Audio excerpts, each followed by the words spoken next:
I'm so excited to be here with Sami Wunder and talk about how to be successful in love and business at the same time. Welcome to the show, Sami. Thank you for having me, Sigrun. So lovely to connect again. Wonderful. You know, you are in Europe, and it's such an exception to record a podcast interview actually in the morning and in my time zone and not late in the afternoon because I have so many guests from the other side of the world. So, Sami, where are you based? I am based in Bonn in Germany. Yeah, but your business is in English. My business is in English, and my 90% clientele is from the United States of America. So I'm serving right now over 40 countries, and primarily we're serving internationally in the US, UK, Canada, Australia, New Zealand. So very exciting. And yes, Yes. I don't serve in the German language at all.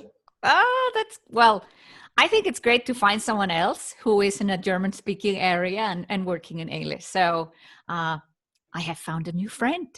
Yay, me too. Yay. So before we dive exactly into the topic of this episode, I am always curious about my guests and how they got to the place where they are today, and how has the love topic and dating and relationships become your topic. How far do we need to go back? 10 years. 10 years. Okay. So 10 years ago, I was in university, finishing my master's and dating in Germany, which is a foreign culture, which was back then a foreign culture for me. I did not speak the language very well. Today I do, but back then I did not. And I was a young woman and I wanted to have a family and I wanted to have children. And it was a very clear desire of mine that I wanted to have both. I wanted to be smart, successful, and I wanted to have love in my life. And so I started dating. And I think as many high achieving women would relate, it was a disaster. Mhm. It was it was it it made me want to pull out my hair, because I, for my life of it, couldn't understand why things wouldn't move forward with the right guys for me. So of course, I mean, there were always those douchebags and non-attractive men, non-successful men who pursue you and you're just not interested in them, and you know it's not a match. But I think every woman deep inside her heart knows that she deserves a match for who she is. So if you're smart, you're successful, you've invested in your education, you've invested in becoming, in having a bright mind, and in reading books, then you also want to have a man who's a match for that level of person that you have become. And so with these men, it was always a disaster. Firstly, it was hard to get asked out explicitly. So there were always hint dropping and everything, but they wouldn't ask you out. And then you had to ask yourself, so should I ask him out? Like, he looks interested, but why doesn't he ask me out? What should I do? So first, that was there, that hurdle there. Then the second hurdle was, if they did ask you out, then you would end up on the date, and then it would start to feel a lot like friendship, and it would, like, you'd really get along, but at the end of the date you would split the bill. And then again, there was confusion around who is supposed to ask out who again, and like, why does it, like, it was so confusing. The dating experience was so confusing. And I think all of this was just the beginning hurdles. But when I really got to know a few men who I really had an interest in and who I felt were good men, worthy of a match, it would always fizzle out at some point. So 3 months in, 5 months in, the guy would stop feeling it for me, or he would love the person I am, but not like be in love with me. It was a nightmare. And I think, as always, I tell my clients, Sigrun, that our biggest point of pain in life often becomes our biggest point of transformation. It's through walking through pain that the door to the biggest healing and transformation happens. So for me, that trigger point was a man that I thought was the one for me. 2 months in, everything was going well. We were speaking about marriage. We were speaking about, being together forever. And then suddenly 2 months in, he's like, you know what? I think we've gone in too fast. And, I'm not sure about this anymore. And you're a great person, but I'm not sure this is going to work out in the future.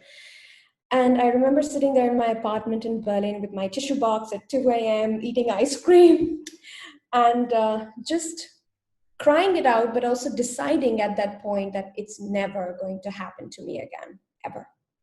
So I'm never going to allow myself to be in that place again, because not only was it heartbreaking, I think at some level it also feels humiliating to go through those experiences again and again.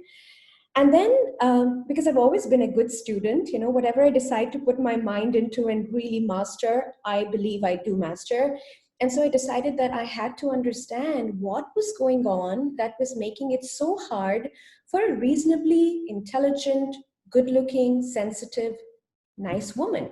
Like, there's nothing wrong with me. I wasn't a mean person, or I wasn't a bitch. I wasn't ugly. What was going on? There had to be something I wanted, that I was not able to understand, that I wanted to crack the code to. So long story short, I believe I cracked the code. I went right in. I was largely self-taught, understood the differences between men and women biologically. It's not just about equality. Equality is great, but there are just biological differences between men and women when you talk about how attraction happens between women and men inside of a romantic equation. I understood that our relationships with another person can only go as deep as the love we have for ourselves. And I understood that it was not just about superficial dating and how to text him and how to seduce him, advice that the internet is full of. It had so much to do with me not embracing my feminine side, me only being in my masculine side, always pushing, always like just this bulldozer energy, which has got me great success through my studies, now in my business. But the connection with my feminine side was missing. And all of that was like such an amazing transformative journey for me to go on. I met and attracted my husband within 9 months of doing the work. And I remember all my German girlfriends telling me, oh, he's not going to propose. They take a lot of time to make up their minds. You'll have to date for 10 years before he's going to think about commitment. And I was like, no, I'm going to do it my way. I refused to be his girlfriend. I said, you know what? I come originally from India. And in my culture, we don't introduce boyfriends. We introduce fiancés. We introduce the person who says you're going to be his wife. And so I dated without having a boyfriend in Germany. I wasn't sleeping around. I was just keeping my options open. And I told myself, may the best man win. And the best man won. And my husband is German. He didn't take 10 years to decide whether he wanted to marry me or not. And we're now 7 years, going into our 8th year, happily married, 2 children. And so that was the personal side of the story. And I think the professional side of the story, Sigrun, was that um, after Chris and I got married, I left my job at the International Labor Organization in Geneva. I was working in Switzerland back then. Of course, that's our connection. Yeah. So I left my job there. I moved to Berlin, and then Chris got a really good job at the International Space Agency in Paris. And so we decided it was time to move to Paris. So we lived 2 years in Paris. He had a great job there. And that is when I was left in another new foreign country, not knowing the language. I did not want to start learning French in an advanced format because I was learning German then. And I was like, I'm going to go nuts if I try to do French and German coming from India.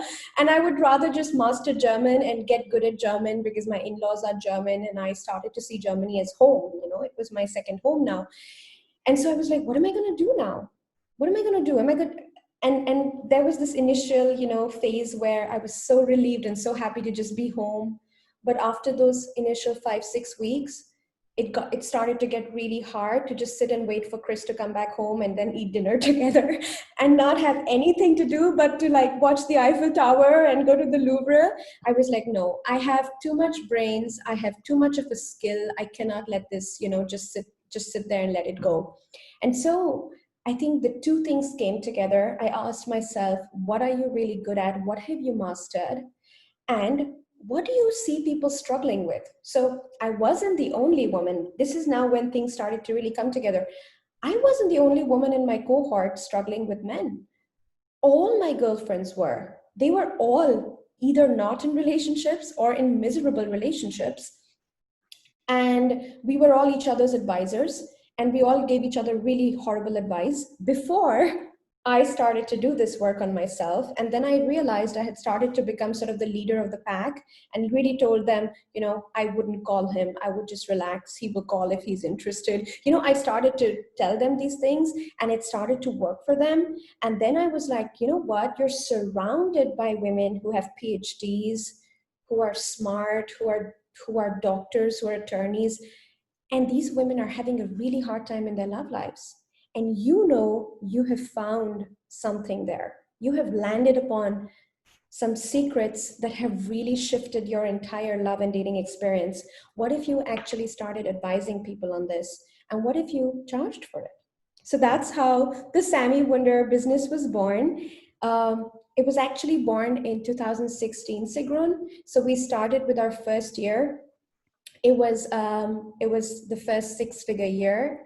The second year was a multiple 6 figures year, and the third year we became a 7-figure company, and now we're on our way to becoming a multi 7-figure company. And I can tell you that it's I mean, you're the woman, you're the guru for teaching how women should walk on this path, right? So I can just say that there is nothing as fulfilling as having found your purpose on this planet.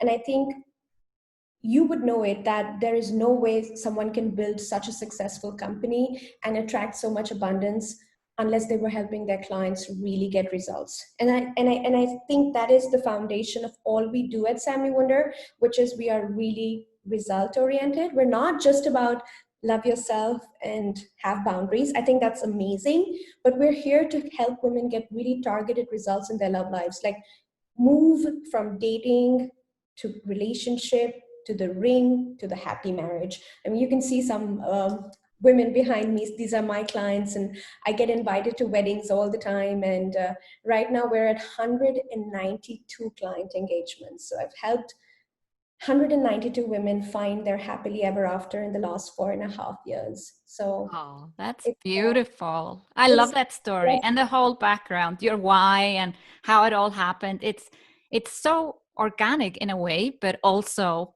a lot of hard work and passion behind it. Absolutely.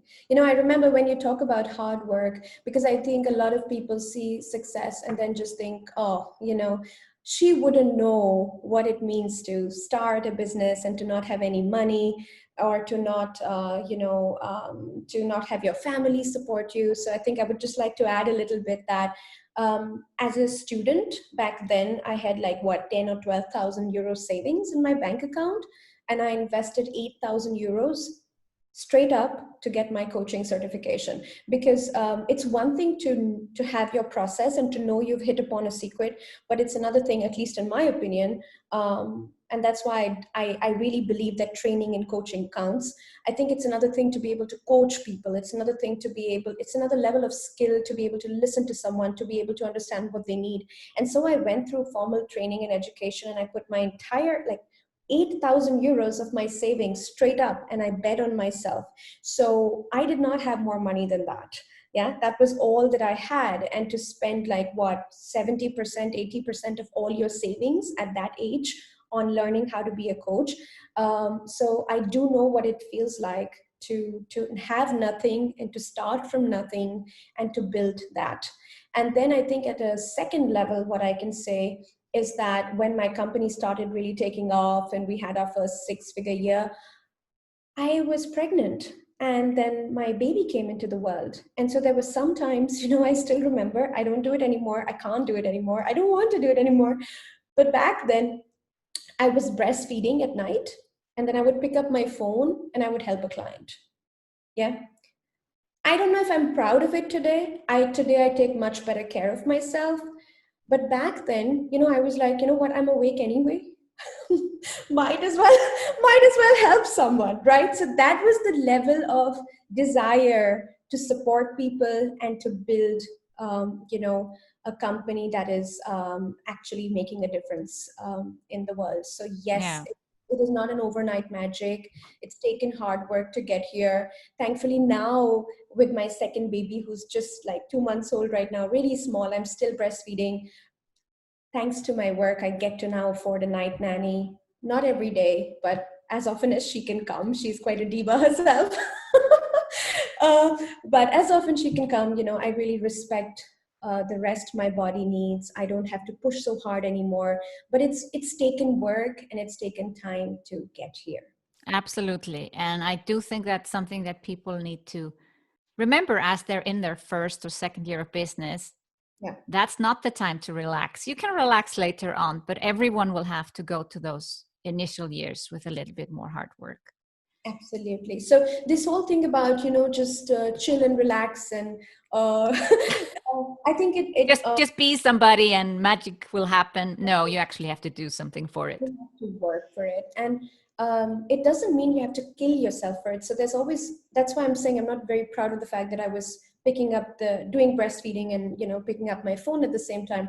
But I do believe that there is a balanced way to do the work, but you still have to work. Like, you cannot just sunbathe and post pretty pictures on Facebook and you'll attract clients. You have to make a difference in someone's life. You have to help people get results, and you have to know your craft really well. I think this was, again, very important for me, that I just didn't call myself a love expert, that I actually bloody knew what I was doing, and that if someone came to me, I could actually deliver. So, today, if it takes 30,000 euros minimum to work with me one-on-one, right? So mostly we serve through our group coaching programs. But how could I charge this much money without being sure that if someone came to me and paid that much money, I would actually be able to change their pain point. I would actually be able to give them results. So I think the hard work plus the importance of getting good at your craft, that's really important, right? Like, everybody, it's good to be a coach, but I take this profession that, Sigrun, you and I share, very seriously.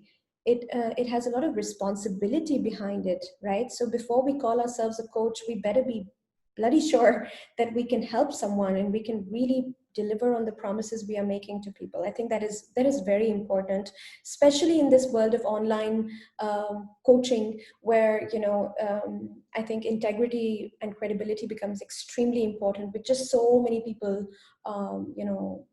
calling themselves coaches. I think it's very, very important that everybody who takes on their dream of becoming a coach takes their craft seriously and, gets really, really good at what they do. Absolutely. So let's dive into how you actually do this. You said you discovered some secrets or some recipes. You came up with your own after studying this intensely. How would one attract a match? I know I actually have high-end clients that are really successful, multiple six-figure business, and they're like, Sigrun, I have not found the love of my life. What do I do? Okay, I think it first starts with looking at your belief set, your beliefs. What do you believe to be true? So what happens is that any successful woman who's got the brains, who's got the drive, who's got the ambition, who's got the money, when she starts to have repeated failures at dating, it is in a very sneaky way, her mindset starts to get negative around men and around what is possible for her. And that maybe, just maybe, it's her brains and her success that is pushing men away. So this is a very sneaky limiting belief that a lot of high achieving clients of mine tend to have. I even helped a supermodel from the UK who came to me saying that men are intimidated by my good looks. So we had to laugh about it, but that became her story, because love wasn't working out for her. Men she was dating, and they were fizzling out on her, and so she concluded that it was her good looks that it was things were not working out for her. And so similarly, women who are very successful tend to often, because of their bad experiences with men in dating, tend to make some limiting beliefs around, number one, it's my success and my brains that intimidate men. Okay, so this is the first belief we have to let go of, because I don't want you to give up your success, because if you have that belief, then the automatic conclusion you can make to that is then I must dumb down and I must give up my dreams, and I can forget about making six figures and multi six figures, and I can just be a housewife or just have an everyday 9 to 5 job, and then men will be attracted to me. So because we don't want you to give up on that success of yours, we must embrace the belief that firstly it is possible to have amazing success and have amazing love at the same time. You have it, Sigrun, and I have it too. And so if we can have it, I don't understand what is so special about us that our clients can't have it, right? So if we can have it, every woman can have it.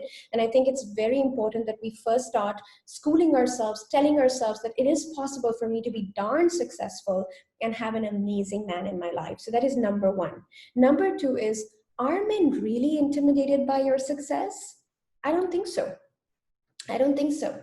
I think what happens is that when we are very successful, we start to identify a lot with that success, right? So, ooh, I'm a 7-figure business, and ooh, I run a team of so many people, and so we start to be unintentionally very ego-led in our interactions with men, right? So we show up on a date, and all we can do is try to show off how successful we are and how amazing we are.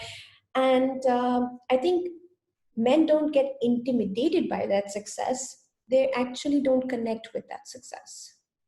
Because love happens when connection happens, right? Love is not an ego driven bond.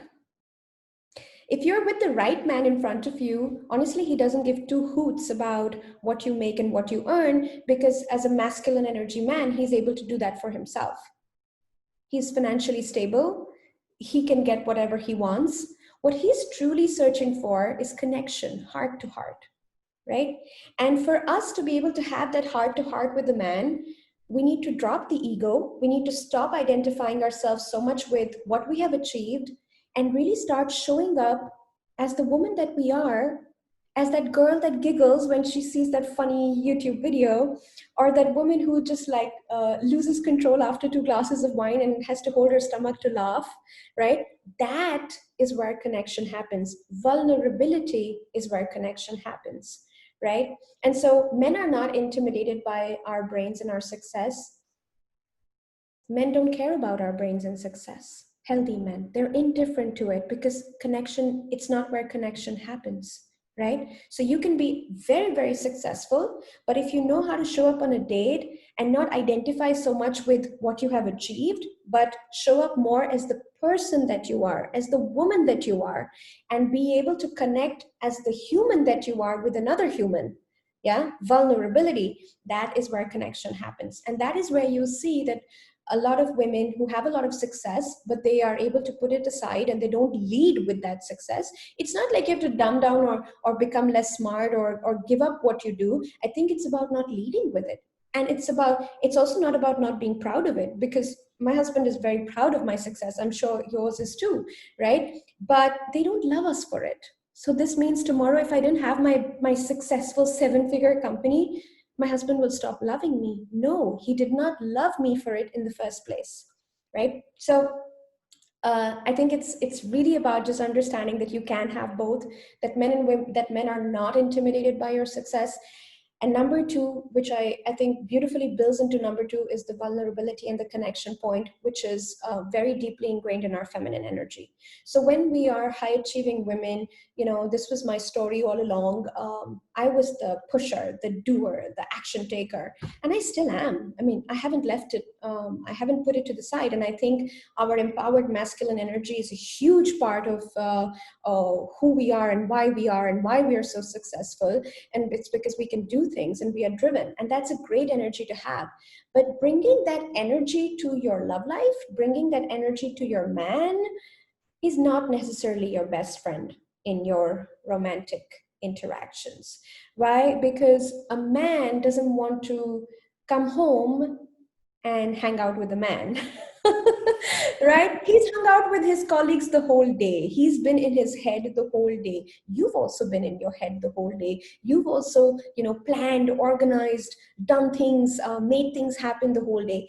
And then when you and him come together, his masculine side is craving for that feminine energy. He's craving for that softness, that woman who can not just talk, but also listen and engage his heart, share her feelings, be vulnerable, be soft, right? This is what the heart of a healthy man is craving. And so I think it's a huge topic, Sigrun, that I teach. I could talk about it the whole Yeah, I day. can hear that. We could go on forever. But I Yeah. guess what another question, because my clients have, to me personally, Sigrun, you met your husband at the Tony Robbins seminar. Like, where can I meet someone like that? Okay, so again, there's a huge myth around online dating sucking. I have to say that out of the 192 client engagements that I have had so far, and we plan to keep it going and keep the numbers increasing, over 60% of my clients have met their husbands, wonderful husbands, on online dating apps, right? And surprisingly, some really solid men even on Tinder. Okay, so again, limiting beliefs. I think it's so much about, there's online dating world is full of crap. I don't believe that. I believe it's like the outside world, right? It's full of douchebags and it's full of great people, and you, with your energy and your vibration, you get to pick who you get to be friends with and who you don't want to be friends with. In the real world, it's something similar online. Like when you have your standards and you present yourself as a top 1% woman, you are going to attract the top 1% man, and you don't have to engage with anyone who's not a fit for you or not a match for you. So that there's a process to doing that, and we help our clients do that. But secondly, I think for your audience, because I also coach entrepreneurs, I can say, going on business conferences. I have a CEO client who was a LinkedIn 2019 top 20 voices on LinkedIn in the social media world, and she met her husband. They married within 6 months of getting to know each other, so even faster than me. Um, and she met him on a conference. So just going out where I think people who vibe like you, who think like you, could be hanging out. I mean, of course, Corona has made that a little more challenging currently, and that is where again I would come back to, don't put your love life on a halt. It is still very much possible to meet great men online, and the way we would recommend to do this is by getting to know people through virtual dating right now. So a little bit of what you and I are doing right now, Sigrun, virtual, getting to know each other. And then, when things feel good and feel safe, and you have an adult conversation about safety measures and everything, then you can also, meet for a walk in the park date. Connection can still develop even in these times. And so for anybody who's putting their love life on the back burner because of Corona, I can just say, Sigrun, I have women who come to me at 50, at 48, and they want to have children, and they want to have family, and they want to get married, and they then feel so desperate and they feel like life has passed them by. Yeah. And it's because they were only focusing on their careers and they kept postponing their private lives. And I think it's so important that we really look at. I think again, I keep coming back to you because you're not just a successful woman, you're a successful woman with a happy private life. And we both know what it means, how much of a big difference it makes to have a supporting, loving partner by your side, right? So I always say that my success, at least 40% to 50% of it goes to my husband, because right now he's sitting with that 2-month-old baby so that I can be on this podcast. And I believe this is true feminism, right? This is when our men are also participating in, bringing up the next generation. And this is the kind of partner I want my clients to attract. I want your clients to attract. And I believe it makes a big difference in the kind of success women can achieve when we have loving men by our side. So it's so important to not keep postponing this. I think when we fail at love and we fail at dating, it's so easy to get jaded. It's so easy to just put it aside and to just like work, work, work, work, work. Yeah. I think it's so important to focus on your private life and your happiness, because it makes such a huge difference in the long run. Well, let's assume that you've already met the love of your life and you build your successful business, but then things get sometimes a bit tricky because it's an unusual situation that women are more successful as their husbands. What kind of advice can you give there? Firstly, yes, I get it. I hear a lot of my clients saying that, I make more money than my husband. He has a 9 to 5 job. He doesn't understand what it means to be an entrepreneur, and that I have to, at least be on my computer sometimes at random times. And like my client zone is different, and I have to work in the evenings. So I think the first thing there is to, number one, have compassion for your partner, because if you're married to an entrepreneur, I think it's a different conversation. But if you're married to a non-entrepreneur, I think it's just really challenging for them to understand your world. Yeah. And so instead of assuming that he doesn't love you or he doesn't support your success and your ambition, which I think our fears quickly go into that direction and say, oh, he's just intimidated by my success, he doesn't want to support me. I would really warn you to not go into that direction straight away. Instead, have compassion for your partner, because an entrepreneur's journey and an entrepreneur's lifestyle is something that a 9 to 5 person just simply cannot understand. They have to be explained, they have to be educated into it, they have to be sensitized towards it. So I remember myself, Chris, on our vacation, Chris, especially in 2016, when the business really started to take off, we would go on vacation and Chris would say, why do you have to go on Facebook? It's our vacation, like put the phone aside. And it was so hard for me to, like, I thought like, he doesn't support my success, and he's so unsupportive. And then I realized, he comes from a background where, he comes from a pastor background where his father was 24/7 available for everyone. And it was a very big trigger for him. He wants his family life to be very separate from his work life. And he wants that when we go on vacation, everything is switched off and no devices, nothing is touched. And I didn't know that he was coming from that perspective. I did not know that he was coming from that trigger place. I just thought, you don't understand that, if I just answer one message, somebody's going to buy a package of 4,000 euros straight away. They're just waiting for a link. I just have to give them the link, So I think it's so easy to assume that they're not supportive, but have compassion and understand that this is a sensitizing process, which is where you have to sit with each other and you really have to talk. You have to communicate. You have to say, honey, I understand this is where you're coming from, but this is where I am coming from. And remember, when I'm doing this, I'm not just doing this for myself. I'm doing this for our family, right? Like if I win more, it's not just I win more, it's our family that wins more, right? So I'm also doing it for us. I'm not just doing it for myself. So I think number one is have compassion for each other, because it is a in German we say kennen learning process. Now, so it's a getting to know process, that this is a very different playing field and working style versus your partners. I think the second one is understanding that success is not just about the money we make and the brand we have in the world. Because a lot of the high achieving entrepreneurs and a lot of my high achieving clients tend to think that if they are making more money, their men are contributing less to the family. Their men are contributing less, so they are superior and the man is inferior. This is such a poison for a relationship, such a big poison. I call it the slow poison, the relationship killer, right? Because we think that money is the only way to contribute. But the truth is, there are so many different ways in which people contribute to a relationship, right?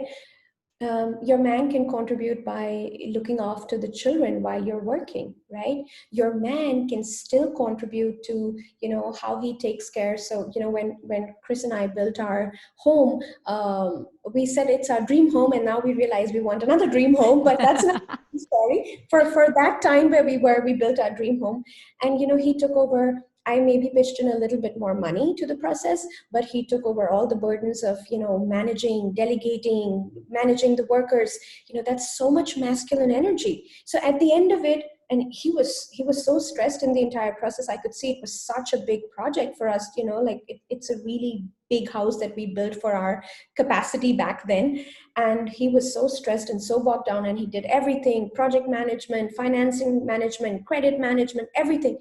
And so he was contributing so much with his time, his ability, his skills, right? And so at the end of it, we did not know who contributed more, because maybe I contributed a little more financially to the project because I run an online business. but he contributed so much with his time, his energy, his management skills, his project skills, right? And he has a great job with the with the German Space Agency still. So he did it while having his amazing job. So I don't see myself as superior and more successful than my husband. I see my husband as an equally successful man. He's very successful by German standards, by not having an online business, and he gets a great salary. And I am also not the breadwinner. I don't call myself the breadwinner, even though I make far loads of money, more money than my husband does. I don't call myself the breadwinner because Chris is always pitching in. So, for example, I will pay the business class flight because I like my comfort now. Yeah, I'll pay the business class flight. Chris will pay all the groceries of the household, all the rental bills, all the insurances. So he is still very much involved. He is still very much contributing to our household and our economy. So I think this whole idea that someone is more successful than the other person, unless and until you have that kind of a partner who doesn't do anything, right? Like then he's just sitting on the couch and playing video games and doing PlayStation, then we need to talk, because that's not healthy, right? But what we're talking about, what most women have, is a healthy partner, a loving partner who may or may not make as much money as they make. I mean, that is the gift and the curse of the high achieving woman, right? um, but it's important there that we start to go deeper, and we stop defining ourselves as more successful than our men just because we make more money. I think there is so much more to success than just the money you make, right? And there is so many more ways that people can contribute in a loving family versus just through money. And I think recognition of those contributions, recognition of the love, the support, the time your partner gives you, so that you could also go out and shine and do your thing. All of this has to play into the dynamic of both people calling themselves successful and contributing to the relationship. What a lovely final sentence, Sami. It's been a joy to talk to you, and I'm sure we'll connect again soon, and hopefully Absolutely. one day in person. What is the best way for people to find you? Google my name. You just have to Google it right, because it's not Wunder, it's Wunder. It's a German word. Sigrun would know. SAMIWUNDER. And you'll find me on my website, samiwunder.com. And we also run a highly engaged private Facebook community called Wunder Divas, where there's lots of tips and live streams on having successful relationships. You can also follow me on Instagram, Sami Wunder Coach, and get lots of tips and free advice. Thank you so much. Thank you for joining the show. Thank you for having me, Sigrun. It's such a pleasure to connect.